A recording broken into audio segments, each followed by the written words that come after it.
Hey guys, welcome to the shack. And today we're going to be doing a LightBurn video for a lot of you guys that are just getting into it. You're, trying to find your place and find out what kind of things that you can do. This project is a really hot seller in my area. But now one catch to this one is to do the size of these projects that I'm doing, you're going to need a bigger machine. You're going to need something with at least 800 to 850 length. The width not necessarily that important, but the length is definitely. Now, with that said, could you do smaller versions of these, or could you do simple one letters and have them put together to have the same effect? Yes, you could, but that's something that you'll have to figure out in your design aspect. Now, this is a really cool project. I get at least a couple a week typically of these orders, and it's pretty much year round for whatever reason. So if that's something you're interested in, you're looking for ideas to try to help make a little money with your hustle, just have some fun creating things that you sell, stick around and we're going to go over the project.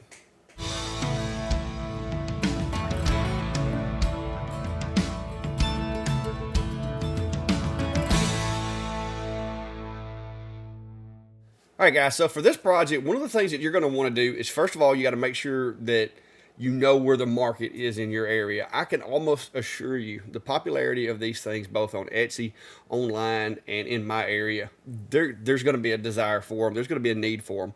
You just have to figure out how to get yourself into that position to where you're the person that they're coming to get them.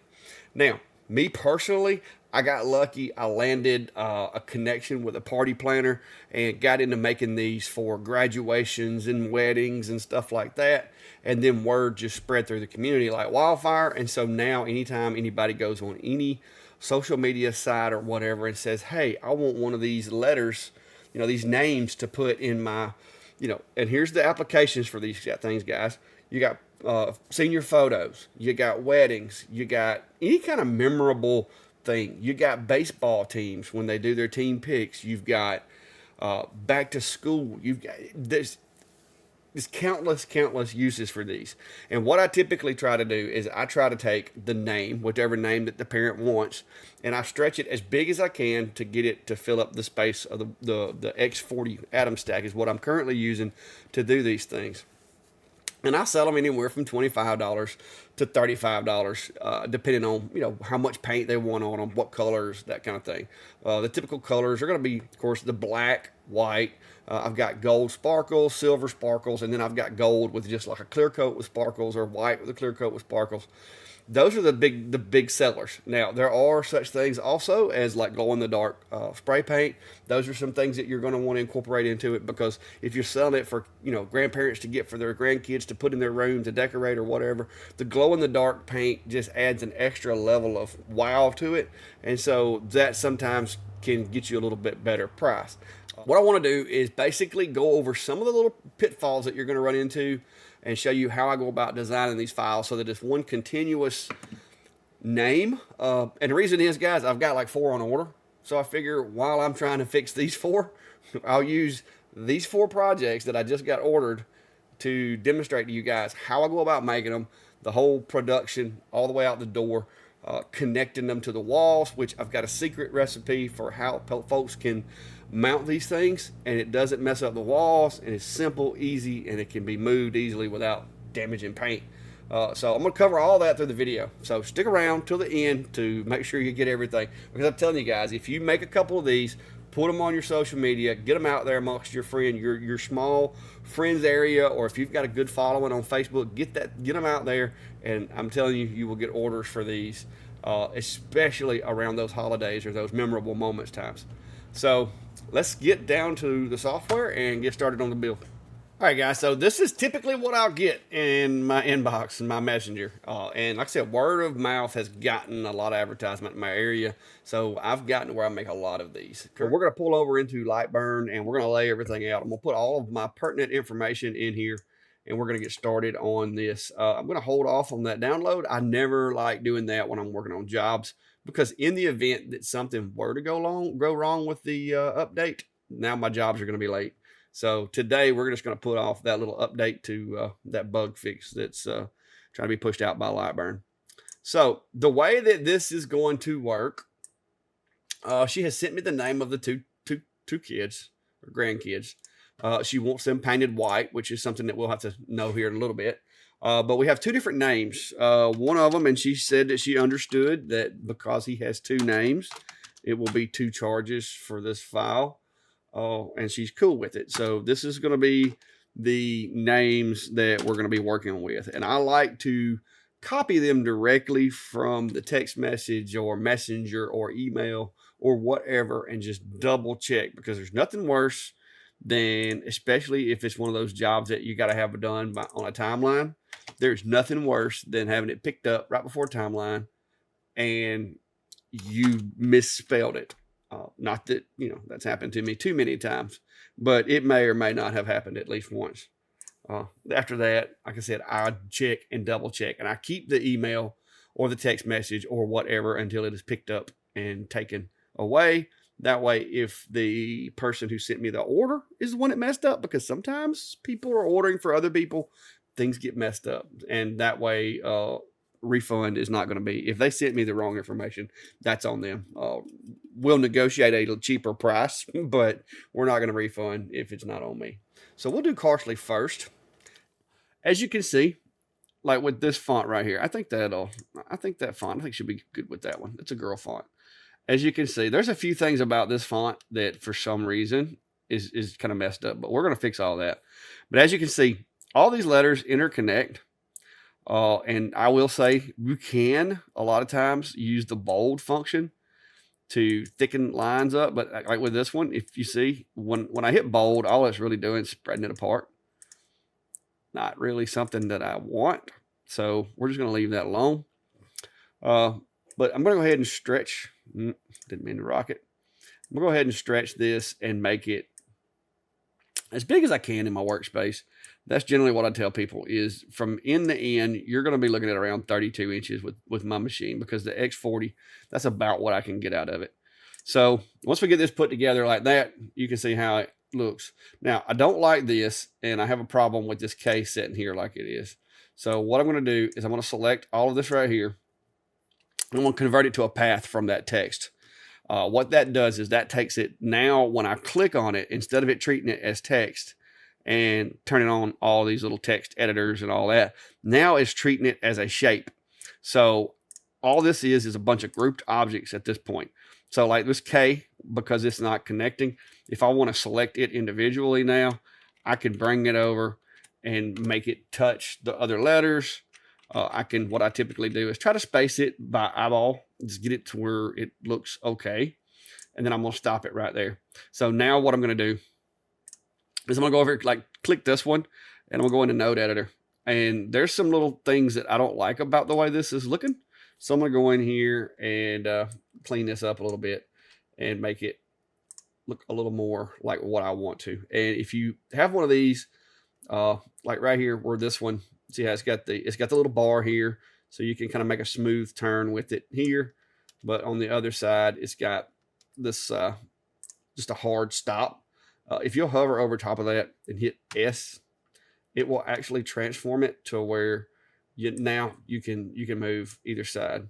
So I'm just going to take and grab that guy, bring it out here.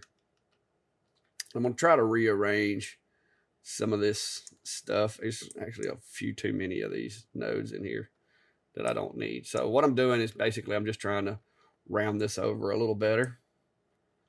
See, there's another one. That one's, for whatever reason, they put all these nodes in here when they built this text. So I'm just going to hover over that one.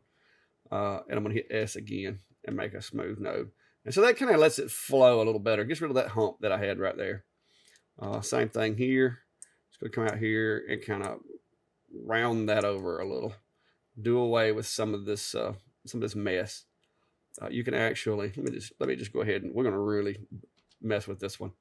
So you can actually come over here and take like this little guy here, and that's a lot less work than having to mess with all those individually created ones. Now you can see I still got a little hump here, but coming in, if I wanted to really sacrifice some of these nodes, because a lot of them are not needed. I don't know why it created all of them per se, but we'll come in here and fix this mess right here. Oh, there's a pile of them right there. See, it just throws nodes everywhere.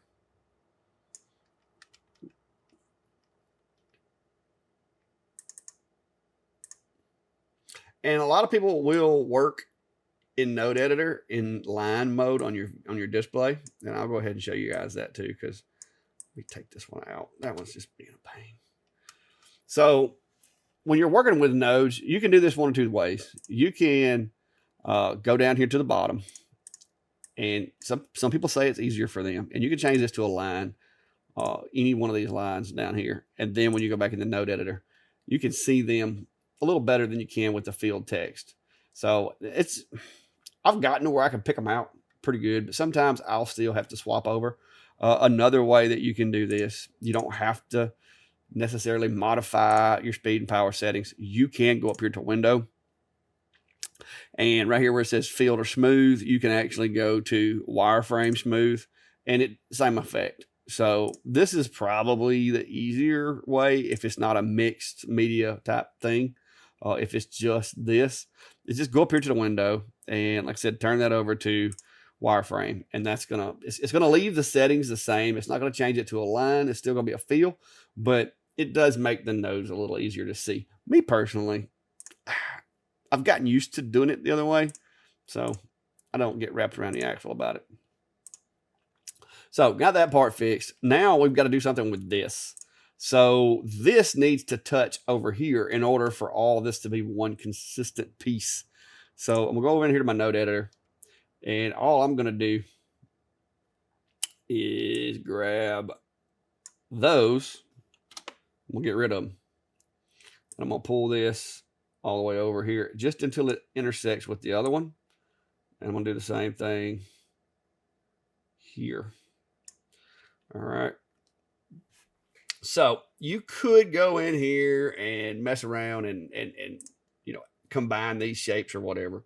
But what I'm going to do, and just to make this a little easier, and I'll show you guys how it works with the wireframe. I'm going to turn this to wireframe. So I'm going to click right here where these two lines intersect. And I'm just going to hit I, which is going to insert a node so that I can kind of play around with this.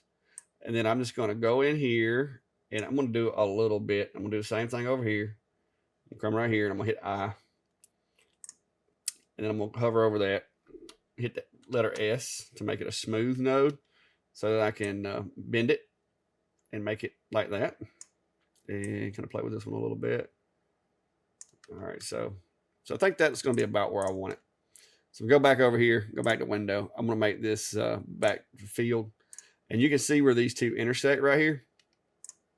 I got to do select both of them and then go over here to the Boolean and just weld them together. And now, instead of having to sit in here with Node Editor and take all these little nodes and stuff out back in here, it did it for me.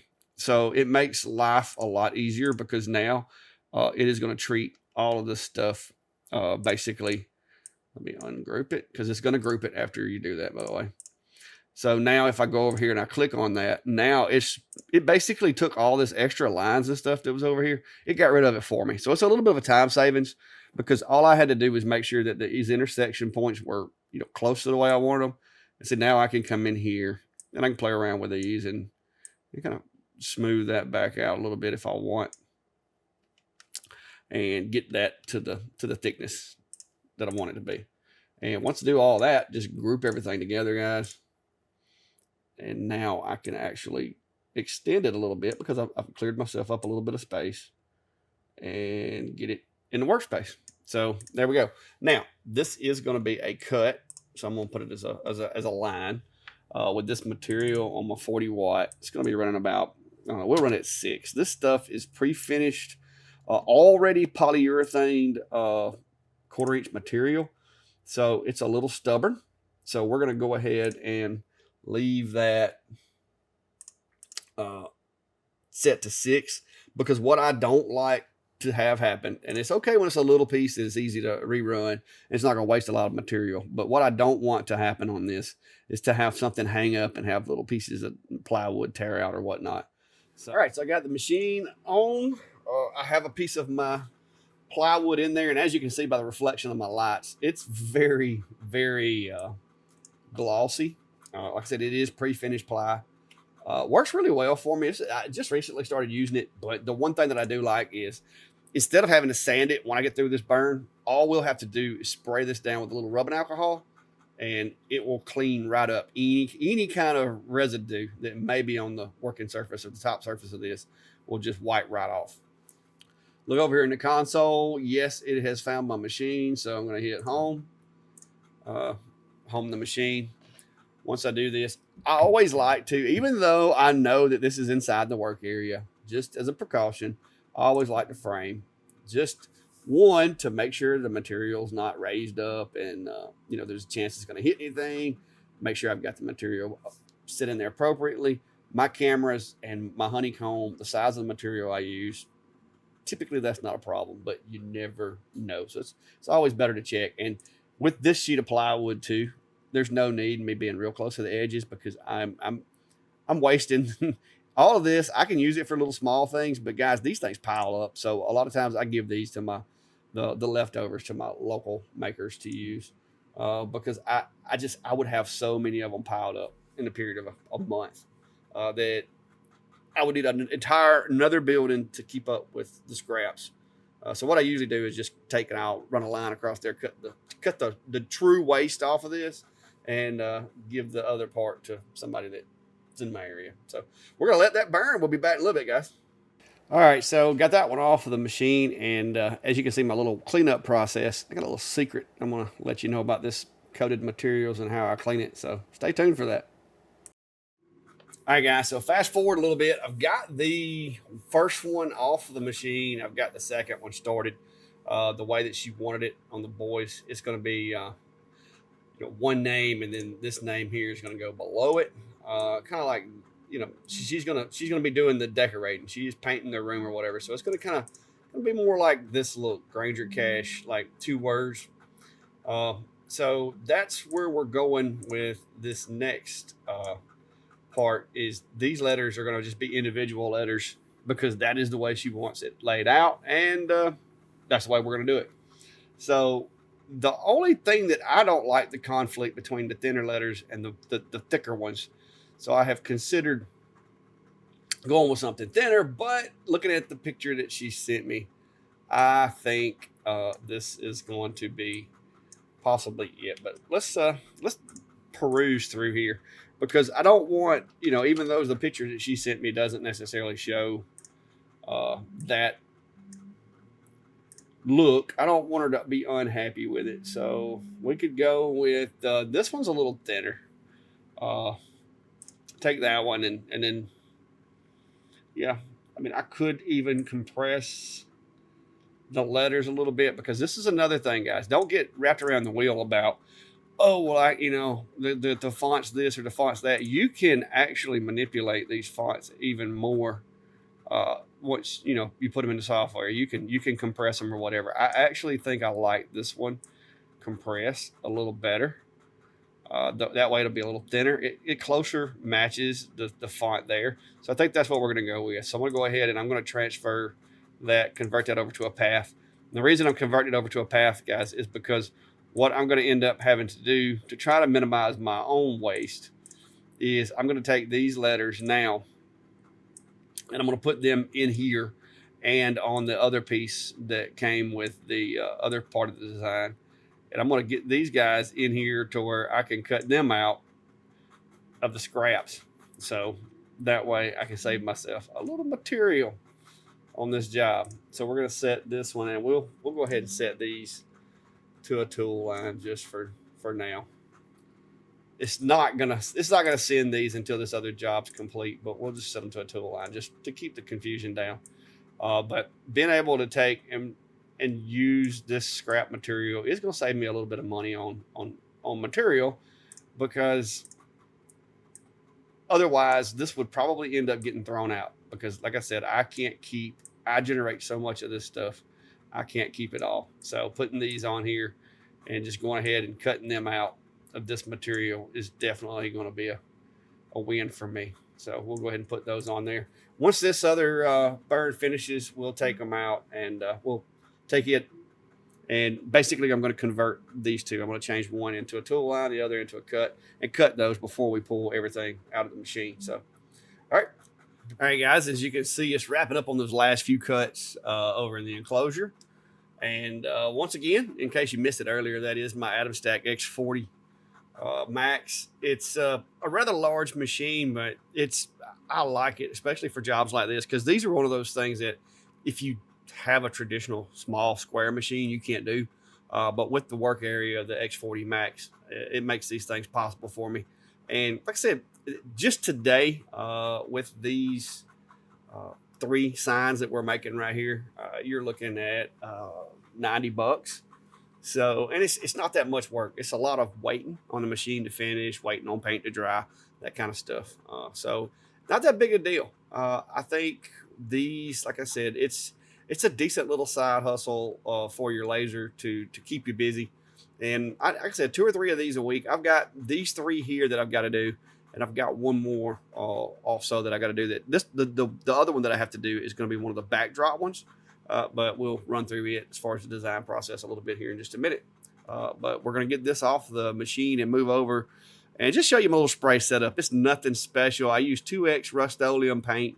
I find that it does a really good job. And with this stuff right here being pre-finished, another thing is this pre-finished materials will cut down drastically on the amount of paint it takes to get a job done, because of the fact that the paint doesn't suck into the material. So when you paint it, the painting process is much quicker. Paint dries faster, especially in the sun. It doesn't take as much to get the job done.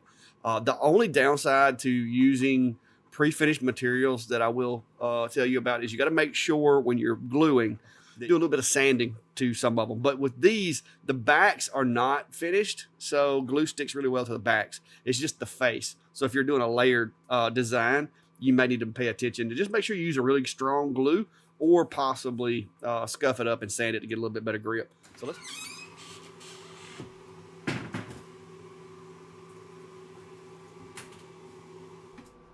All right, guys, so before we go outside, I almost forgot, we've got to clean this up. What I'm using basically is some isopropyl alcohol. This is just regular rubbing alcohol, the cheapest stuff that you can buy, because we're using it as a cleaner for wood. And as you can see, with this pre-finish, once you spray it, like, this stuff just wipes right off. Like, it's literally going to wipe right off of the material. So if you're not one that can sand inside your house or whatever the case may be, this is a plus. Like I said, all you got to do, spray it and wipe it. So this is one of the benefits of using a pre-sanded material, is it doesn't require sanding. So if you're one of those folks that, you know, maybe you live in a climate where you really don't want to go outside to sand, might be something you want to look into. So let's move out to painting now. All right, guys, as you can see, this is my high-tech spray painting area. It's basically an old table that I made, and I use it to hold stuff to paint it, and I set it over here in the sun. And this is what we're going to be using today. This is semi-gloss 2X. Dries a little faster than the gloss, and with this pre-finished material, I like the look I get. So we're gonna get this on there, and that'll get us going. All right, so with this stuff, like I said, it goes on really quick, because this pre-finished material is not going to absorb it as much as, say, just regular wood would. So when you put it on there, you can be real generous with it, but not too generous, because it's not going to soak into the material as well, and you can get runs. I like to try to come out here, and it's kind of hard to do on crutches, but I come out here, I give it a good coating, try to make sure I get everything covered, and I'll just let it sit for an hour or so out here in the sun. And once it's sat, which this has been painted, I'm gonna go over it one more coat just to be sure. But once these have sat for about an hour or so, they're typically done. So also, when you're painting outside, make sure which way the wind's blowing. All right, guys, so another one on the books. We've got that one knocked out, just waiting on the paint to dry. And so what we're going to do now is I'm going to save this one. And guys, I highly recommend, if you're doing these things, for a couple of reasons. One, follow-up jobs. Sometimes people will come back and order more signs or more items from you, and they may want the same design, or they may want, something similar or whatever. It's always a good idea to keep these files. The files aren't very big. They don't take up a lot of space. So just allocate you a little space and put you a place to keep up with them. So I'm going to hit File. I'm going to save. And I've already got this. So I'm going to show you. I'm going to hit Save As. I've already got a folder made for this file, but I'm going to go down here into that customer's folder, and I'm going to go ahead and just save it there. That is always a good idea anytime you create something like that. Reason being, my next design that we've got to work on, guys, is one that I have already made this lady a design for one of her children, and now she's needing one for another one. So we're going to go over here, and I'm going to go to File, Open. The reason that I like having these folders is all I've got to do is know her name, and I can go in here, find the folder, and open the file. And so there we go.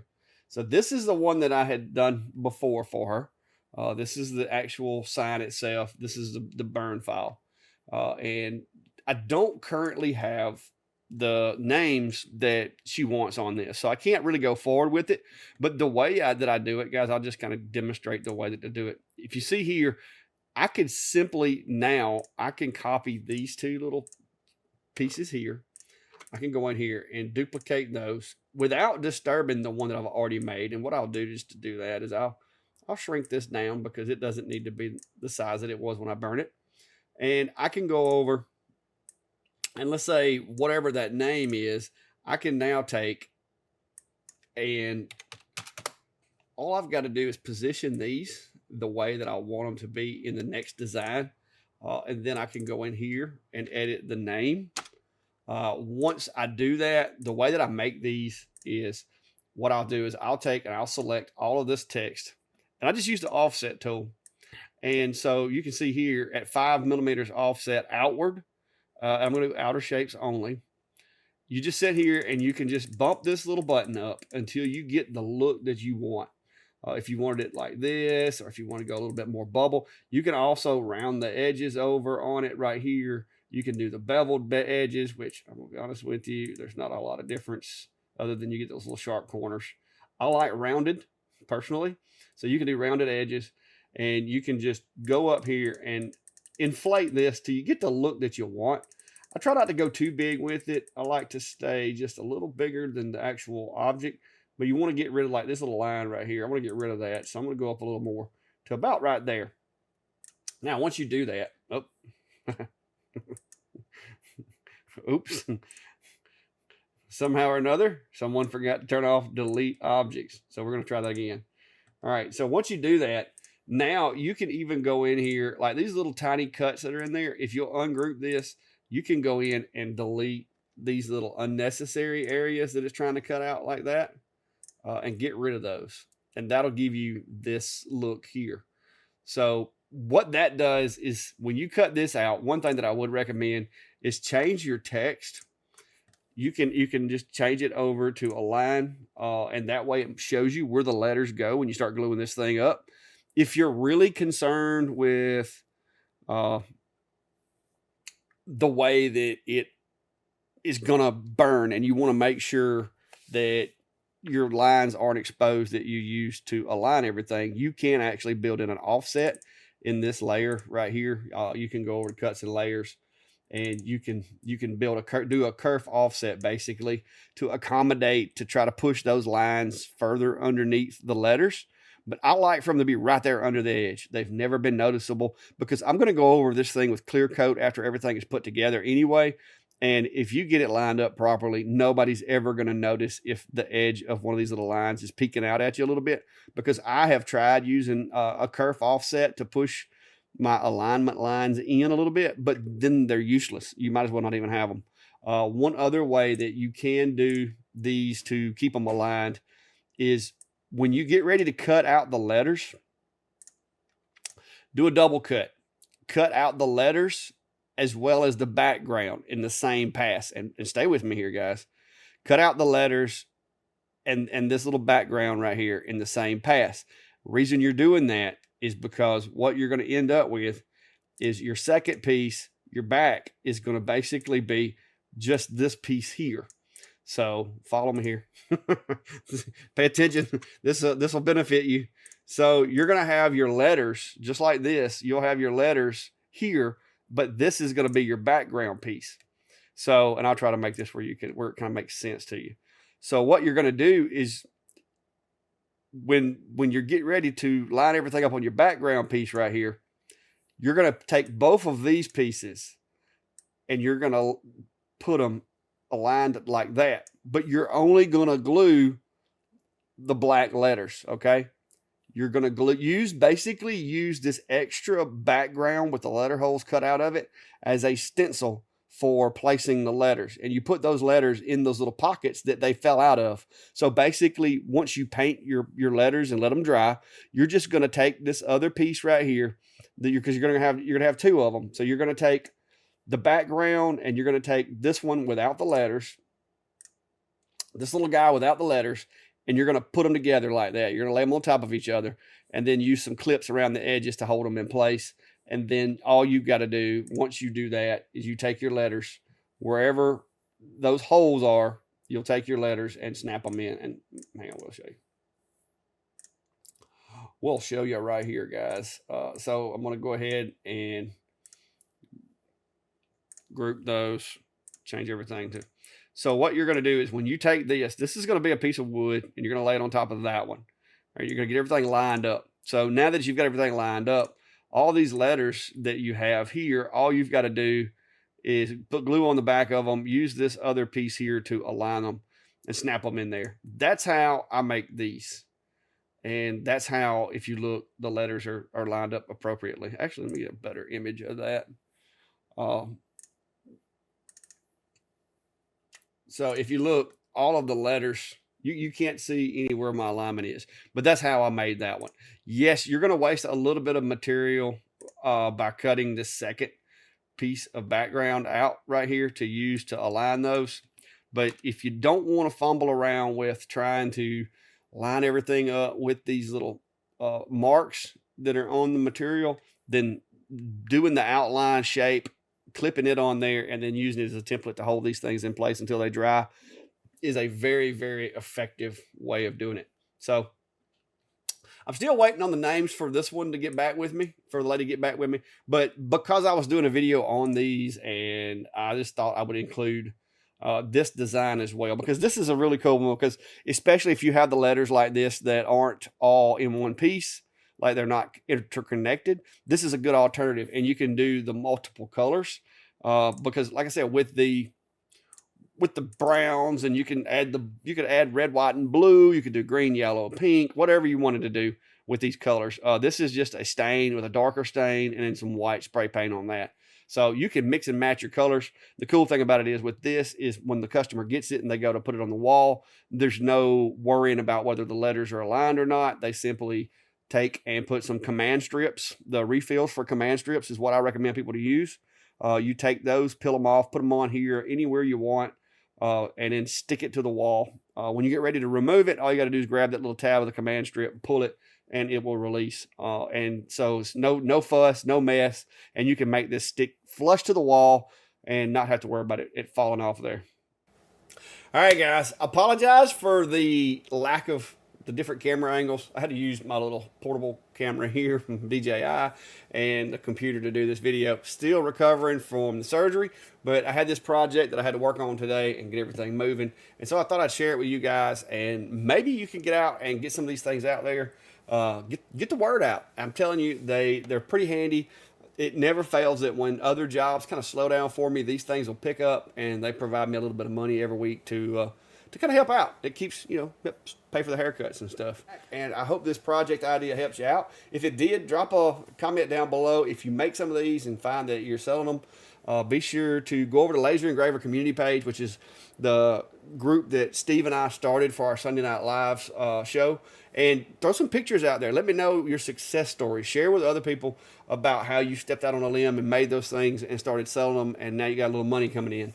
That's the kind of things that we like to share with others. And I'll also drop a link to the Laser Engraver community page down below if you want to go check that page out. It's a good place to share, ask questions. There's a lot of knowledgeable people in there. Some are even more knowledgeable than I am at certain things. So if you have questions or want to learn something, it's a good place to learn, as well as it's just a cool place to show off what you do. And also, guys, put it on your calendar. Sunday nights, 7 p.m. Steve and I do our live. We're coming up on our 100th edition of our live. It'll be sometimes in November. We'll be hitting the 100th edition. And we're planning some giveaways. We're going to start trying to give away more stuff in the Sunday Night Live shows. So you're not going to want to miss that. You never know what you might actually win and get to take and add to your shop. So until next time, guys, if you hadn't already, hit the link down below and subscribe. And until next time, be safe and have a good day.